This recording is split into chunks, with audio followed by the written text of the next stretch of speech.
What's going on with the Arizona Cardinals? You know, some smart people had them going all the way to the Super Bowl last year. Turns out the Super Bowl was just played in Arizona. Cardinals weren't in it.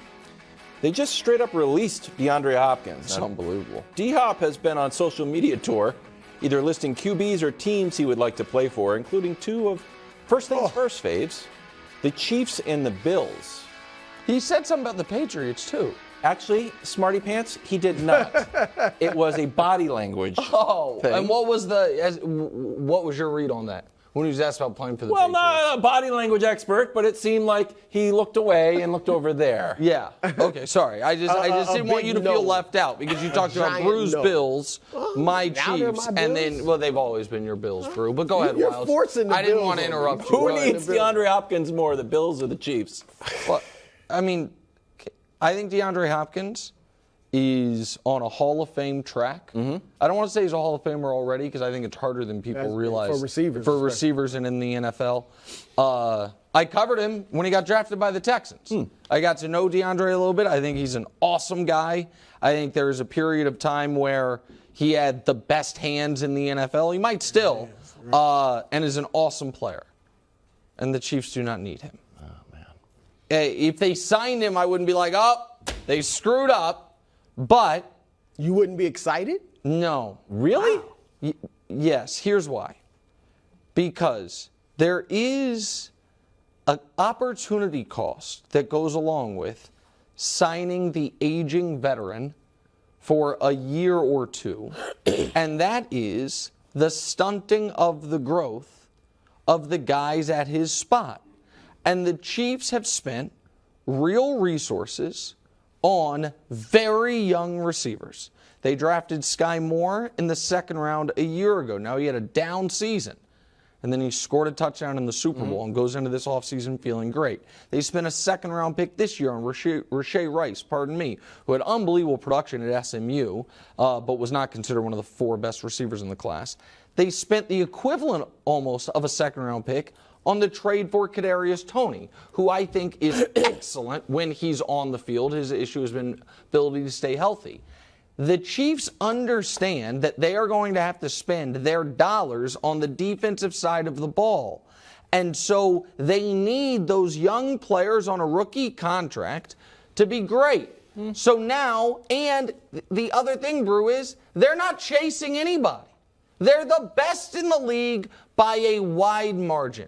And so a team like Buffalo that now is fighting tooth and nail to win their own division and then to catch Cincinnati and then to catch the Chiefs, yeah, I'd maybe go for it. There are a lot of teams who have good quarterbacks, but no, we need great supporting cast. Then there's the Chiefs who have the most talented quarterback ever who say, we'll throw young guys out there, do 3 tight end sets, take players the Giants didn't want, we'll make it work. And so they just don't need him. I like him.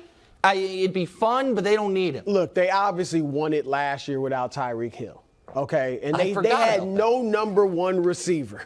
So I can't sit here and say they're in trouble, or nobody would say in trouble, but that they can't win it without DeAndre Hopkins. But you're putting a lot of confidence in Sky Moore.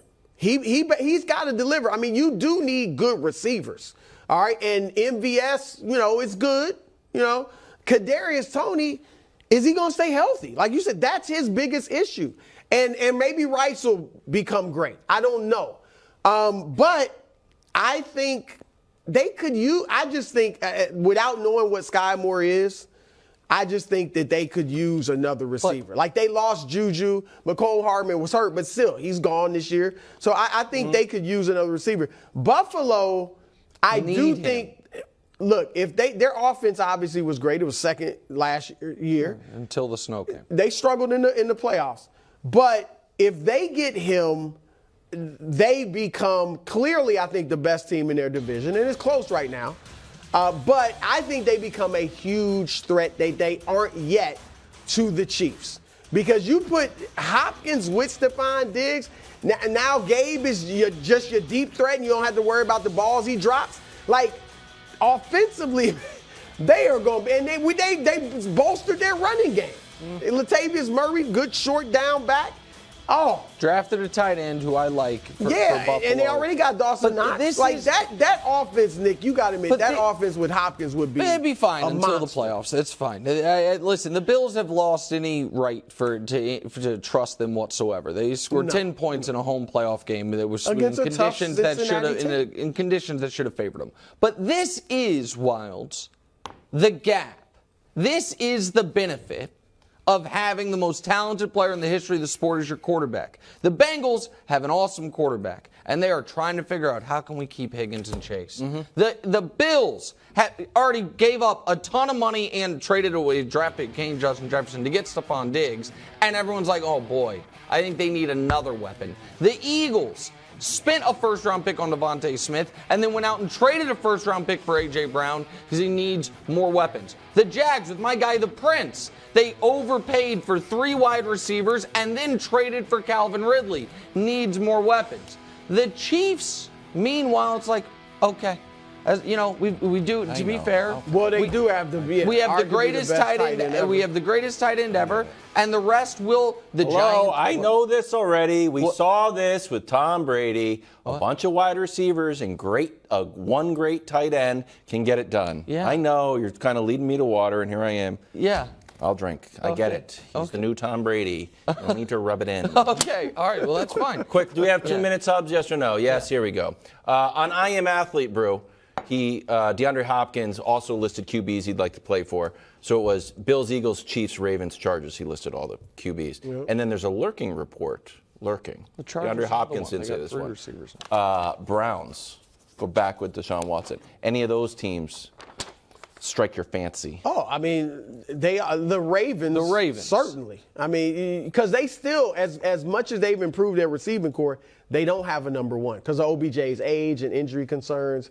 And so I'd love to see him with the Ravens. Now, Browns, I wouldn't be upset. They could be Browns, good. the Browns, it's too early for this take, I guess. The Browns are going to be awful. Like, the Browns are not a DeAndre Hopkins. So you got no confidence in Deshaun Watson? None in Deshaun, even less in their head coach, maybe even less in that. No, so the Browns, to me, that would be a disaster for him career-wise. Because the one thing DeAndre's never had is he's never been on a great team. He's never been on a team that had a real chance to win the Super Bowl. He was on the team that was up 24-0 on Kansas City in the playoffs. Then they fell apart, and then he was traded. The whole thing fell apart for them. Baltimore would be interesting. Because I agree with you, Brew. I love Odell. Odell, you can't say he's my number one receiver in 2023. Bateman, I know they like. But then that would be a real receiving core with Todd Monken there now, trying to have a more pass-friendly offense. That would make sense. The Patriots obviously could use him, and Belichick loves him.